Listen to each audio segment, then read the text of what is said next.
এই যে আমি লাইভ, আমি কোনো সিক্রেট মশলা ইউজ করি না, ঠিক আছে? আমি আমার ঘরও আমার মা দাদিরা বা মুরব্বীরা যেভাবে রান্না করে, আগের দিনের রান্না যেভাবে করতো, যেহেতু আমার মায়ের হাত থেকে আমার রান্নাটা শেখা, তো আমি ওই ট্রেন্ডটাই ফলো করছি। তো দেখা যায় যে আমি কোনো সিক্রেট মশলা, হ্যাঁ একটা মশলা লাস্টে দিয়ে দেই জাস্ট একটি স্মেলের জন্য। এছাড়া আমার ওরকম কোনো সিক্রেট 40, 50, 200 রকমের মশলা আমি ইউজ।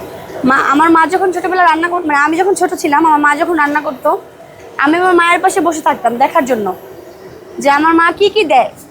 তো আমার মা বলতো তুই যা, তুই ছোট মানুষ কি শিখবি। তো আমি বলতাম যে একটু দেখি মা কি কি দাও রান্না করতে, ঠিক আছে? তো দেখতাম, তখন থেকে আর কি দেখে দেখে নলেজে নিতাম। বাট আমার মা কখনো আমাকে রান্না করতে দিত না, রান্নাঘর যেতে দিত না। তো এই তো ওইখান থেকে আসলে আমার এই জিনিসগুলা গ্যাদার করা। এই বেশি দিন না, আমি যখন ক্লাস 5-এ পড়ি তখন থেকে আমি রান্নাঘরে মার সাথে যেতাম। তারপর আমার মা যেতে দিত না। তারপর আমি এসএসসি পরীক্ষার পরে আমি মাকে বলতাম যে আমার রান্না শেখার খুব শখ, তুমি আমাকে শেখাও। তারপর মা বলতো যে বিয়ের পরে রান্না করতে করতে এমনিই শিখে যাবা, এখন শেখার দরকার নেই।